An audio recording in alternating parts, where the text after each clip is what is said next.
तो आप सभी को नमस्कार। और आज का जो ये वीडियो, जैसे थंबनेल में भी आपने देखा होगा, अटल उत्कृष्ट राजकीय माध्यमिक विद्यालयों में जो प्रवक्ता और सहायक अध्यापक की भर्ती के लिए स्क्रीनिंग परीक्षा होनी है, उसकी सामान्य जानकारी आप लोगों के साथ साझा कर रहा हूँ।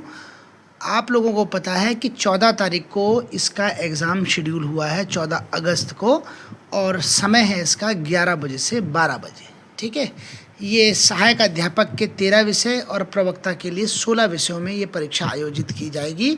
और कुछ अन्य जानकारी के रूप में आप लोगों को पता है कि इसमें 2 पेपर होते हैं। पेपर तो वैसे एक ही होता है, लेकिन 2 सेक्शन में वो बना हुआ पेपर होता है।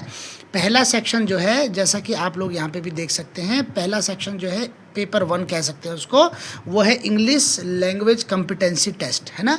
इंग्लिश लैंग्वेज का कॉम्पिटेंसी टेस्ट होता है, 30 मार्क्स का ये क्वेश्चन होता है। और दूसरा जो है हमारा सब्जेक्ट रिलेटेड टेस्ट होता है, वो भी 30 मार्क्स का होता है। मतलब इन ऑल ये 60 मार्क्स का जो है क्वेश्चन पेपर होता है, जिसके लिए टाइम असाइन किया गया है ओनली 1 आवर। ठीक है ना, तो 1 घंटे के अंदर अंदर ये एग्ज़ाम कंडक्ट होना है।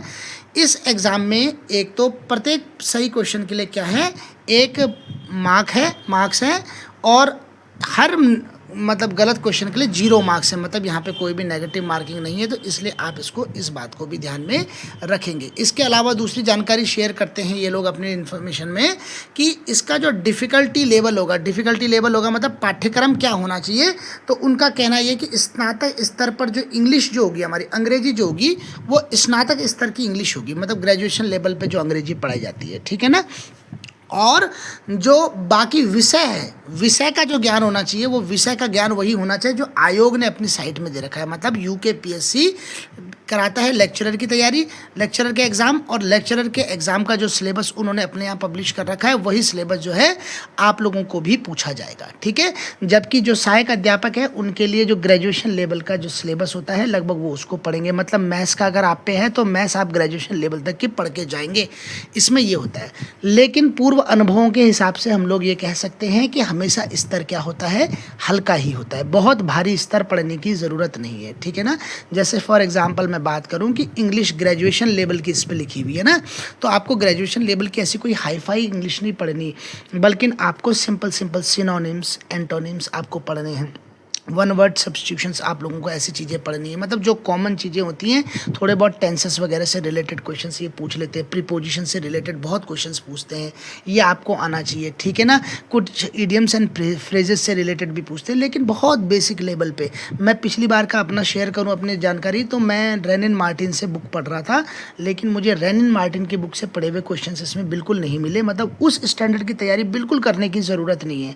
जबकि मेरे हाथ में गलती से कहीं से क्या हुआ था, एक इडियम्स एंड फ्रेजेस का बहुत हल्का सा पेपर आ गया था। खैर वो तो मुझे पहले से भी पता था, लेकिन बहुत सारे क्वेश्चन उसी में से पूछे गए थे। ठीक है ना, जो ऊपर से आने वाले क्वेश्चन हैं, जो जनरली हमें पता भी रहता है। लेकिन बात यही हो जाती है कि जो हमें पता रहता है वो दूसरों को भी पता रहता है, तो इसलिए क्या होता है कि वहाँ पर फिर कुछ ऐसे क्वेश्चन आपके जखीरे में होने चाहिए जो आपको आते हों, जिससे आप मेरिट में थोड़ा सा आगे बढ़ जाएँ। ठीक है, तो उसकी बात में ध्यान रखें।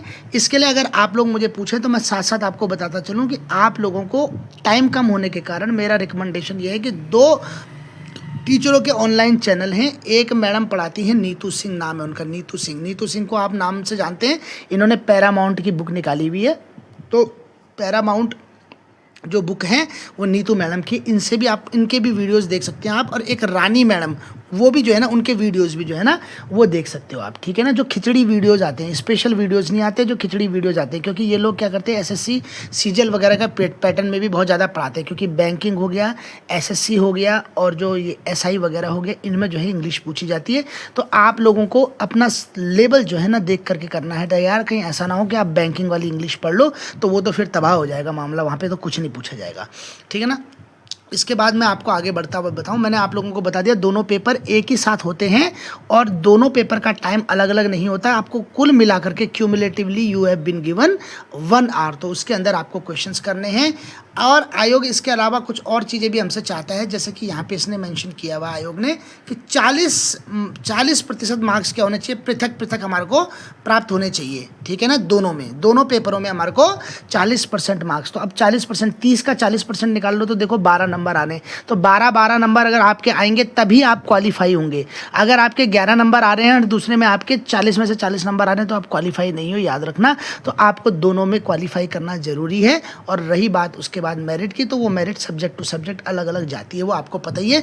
गढ़वाल वाले जनरली गढ़वाल की तरफ और कुमाऊं वाले कुमाऊं की तरफ कम्पीट करते हैं। हालांकि प्रवक्ता वर्ग के लोग दोनों में से कहीं भी कर सकते हैं। और जो सबसे ज़्यादा सुगम जगह होती हैं जैसे देहरादून, हरिद्वार हो गया, या हल्द्वानी भी काफ़ी हद तक, ये क्या होता है सभी की रेंज में होती है। जो कुमाऊं का हो चाहे गढ़वाल का हो, तो सब लोग इसके लिए दावेदारी करते हैं। तो यहाँ पे आप लोगों को एक एक नंबर के लिए भी कभी कभी आपको एज मिल जाता है उससे, तो आप लोगों को ये ध्यान रखना है। इसके बाद ये क्या बोल रहे हैं, 2 इन्होंने सेंटर बनाए हुए हैं। एक सेंटर तो देहरादून में बनाया हुआ और एक हल्द्वानी में बनाया हुआ। एक सेंटर मतलब ये 2 प्लेसेस इन्होंने सेलेक्ट किए हैं जहाँ की सेंटर के रूप में काम करेंगे, ठीक है ना। अब जैसे मेरी जो साइंस के जो प्रवक्ता वर्ग के लोग हैं तो उनका CNI गर्ल्स जो है राजपुर रोड उसमें आ रखा है। बाकी आप लोग बताएंगे कि आप लोगों का कहाँ कहाँ आ रखा है। अभी आपको प्रवेश पत्र डाउनलोड करने का तरीका भी मैं बताने वाला हूँ, तो उसको भी आप देख लेंगे, ठीक है ना। अपना अपना सेंटर भी आप लोग जो है कमेंट में मुझे ज़रूर डाल दें। और इन दोनों में से देहरादून या हल्द्वानी के दिन आपको 14 तारीख को उपस्थित रहना है अपने एग्ज़ाम देने के लिए, जो भी आपके निर्धारित जो क्या होंगे सेंटर होंगे वहाँ पे, ठीक है जी। अब आगे बढ़ते हैं। इसके बाद इससे रिलेटेड कुछ खास जानकारी नहीं है, बस एक जानकारी और है कि आपको एक तो अपना क्या कहते हैं, जो आपको अपना एडमिट कार्ड है वो लेके आना है सत्यापित करा करके टीचर अपने प्रधानाचार्य से। और दूसरा आपको कोई ना कोई ID प्रूफ जरूर लेकर के आना है। तो ये 2 चीज़ों की बहुत ज़रूरत पड़ती है जी। अब पिछली बार तो क्योंकि जब हम लोगों ने अपेयर किया था तो उस बार तो क्या हुआ था कि हम लोग लेकर के नहीं गए थे, तो उन्होंने हमारे को कंसिडर कर लिया था। मगर फिर भी आप लोग अपनी तैयारी के साथ जाएंगे तो ज़रूर लेकर के जाना, क्योंकि जिसको निकलना है उसको कमिटमेंट भी शो करना पड़ता है इस तरीके का ना। तो ये मैंने कुछ सामान्य दिशा निर्देश जो थे वो आप लोगों के साथ डिस्कस किए। बाकी अधिक जानकारी आपको इसके बारे में ही मैं थोड़ा सा आप लोगों को क्या है इसकी वेबसाइट के बारे में बता देता हूं कि आपको फॉर्म डाउनलोड कहां से करने हैं, क्योंकि 2-4 लोगों ने मुझे फॉर्म डाउनलोड करने से रिलेटेड परीक्षाएं भी की थी, तो उनको मैं बता देता हूं। जैसे आपने गूगल में टाइप करना है अटल उत्कृष्ट स्क्रीनिंग एग्ज़ाम 2025 करना है और आपको ये आ जाएगा। देखो उत्तराखंड गवर्नमेंट का ये देख रहे हो आप, ubsc.uk.gov.in, इसको आपने क्लिक करना है, ठीक है। और इसको क्लिक करते ही आपका जो है इनका UBSC वालों की साइट खुल जाएगी। UBSC वालों की साइट खुलने के बाद आपको इसमें मैं आपको बता देता हूँ, राइट हैंड साइड में आपको जो इनका डिपार्टमेंटल एग्ज़ाम वाला कॉलम है वो दिखाई देगा अभी, है ना। ये राइट हैंड साइड में जो ये यहाँ पे देख लीजिए आप, राइट हैंड साइड में ये जो जगह है राइट हैंड साइड में, ये जो 3 लाइन्स बनी हुई हैं, ये वाली 3 लाइनें, इन लाइनों को आपने क्या करना है, इसको प्रेस करना है। और इसको प्रेस करते ही डिपार्टमेंटल एग्ज़ाम आएगा। डिपार्टमेंटल एग्ज़ाम को जब आप प्रेस करोगे तो अटल उत्कृष्ट स्क्रीनिंग एग्ज़ाम आएगा। और अटल उत्कृष्ट स्क्रीनिंग एग्ज़ाम को जैसे आप वो करेंगे, नहीं यहाँ पे नहीं आया, ठीक है। ये इसका कहाँ है, अटल उत्कृष्ट एग्ज़ाम में ही आपका जो है आना है। ये इसको और खोलो, आप इसको और खोलेंगे तो यहाँ पे आपका आ गया अटल उत्कृष्ट स्क्रीनिंग एग्ज़ाम दूसरे नंबर पे। एक तो अटल उत्कृष्ट स्क्रीनिंग एग्ज़ाम लिखा हुआ, एक अटल उत्कृष्ट स्क्रीनिंग एग्ज़ाम 2025 एडमिट कार्ड लिखा हुआ। आपने इसमें प्रेस करना है और ये आपको रीडायरेक्ट करेगा दूसरी तरफ। इसमें ऊपर ब्लू कलर का जो लिंक है उसको क्लिक करेंगे आप। ब्लू कलर के लिंक को करने के बाद यहाँ से आपने प्रवेश पत्र डाउनलोड करना है। तो कर्मचारी संख्या के या फिर नाम ऑब्लिक अपनी डेट ऑफ बर्थ के ऊपर आप छांट सकते हैं। तो कर्मचारी संख्या जैसी अगर आप क्लिक करते हो पहले वाले को, तो आपको अपना एम्प्लॉयमेंट कोड लिखना है, वो जो 14-15 नंबर का जो 450 वाला नंबर से आता है उसको लिखना है। इसके बाद आपको इतना सा लिखने के बाद आपको अपना प्रवेश पत्र डाउनलोड कर लेना है। परीक्षा देने के लिए आप सभी लोगों को मेरी तरफ से ऑल द वेरी बेस्ट। और जिन लोगों को अच्छे स्टेशंस के बारे में पता है वो लोग तो निश्चित रूप में तैयारी कर ही रहे हैं, लेकिन जिनको नहीं पता उन लोगों को भी निश्चित रूप से तैयारी करनी चाहिए, क्योंकि ट्रांसफ़र वगैरह और क्या कहते हैं उसको, रिटायरमेंट वगैरह का प्रोसेस चलता रहता है। तो जहाँ भी जगह मिलेगी आप वरीयता के हिसाब से वहाँ के लिए चुने जाएंगे। तो आप सभी लोगों को all the very best. Thank you so much.